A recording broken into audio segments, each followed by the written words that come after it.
Massive operation, as you can tell. You've got the clocks up there in the wall of all these places across the world.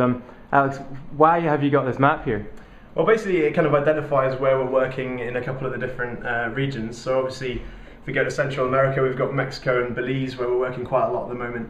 In Mexico, we're looking to work with a lot of agribusiness, so organisations trying to help organic farming. In Belize, we're helping a bit of the government with legal assistance to help build up their kind of legal framework, making sure that their human rights and employment law are in order. If we move across, I suppose we could go to into Africa. We work in huge bits of Africa. We do a lot in West, but we're focusing a lot on the East Africa at the moment, particularly microfinance, which is a huge part of a social business, and that's providing micro loans to lots and lots of people. There's some really cool stuff going on with peanut factories and peanut cooperatives in Malawi, and we're working with the newest social stock exchange in Kenya, which is really exciting.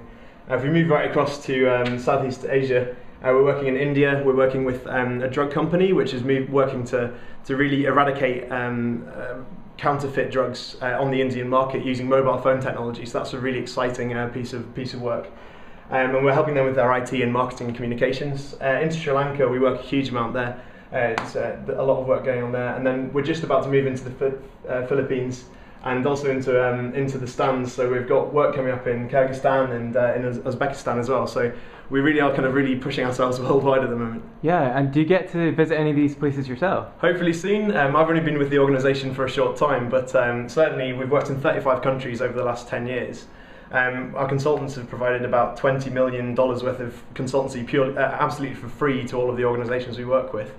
I'm hoping to head out maybe next year, once we've kind of finished our work in the office and really sorted out what we're doing here.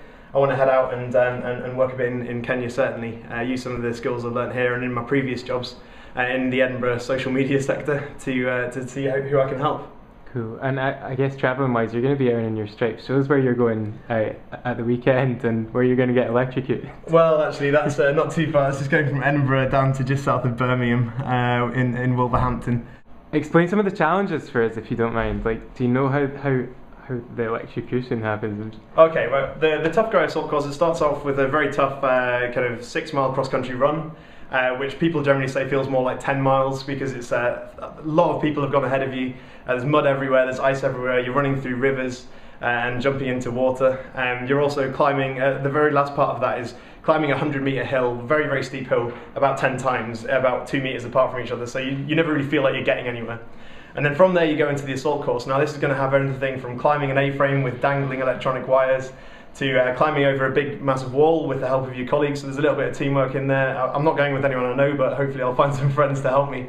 There's also underwater diving. You've got to dive underneath barriers, crawl through Viet Cong tunnels, which are approximately that wide, so thinner than I am, which is something that I'm genuinely worried about. And also there's just lots and lots of icy water. I think that's going to be pretty tough.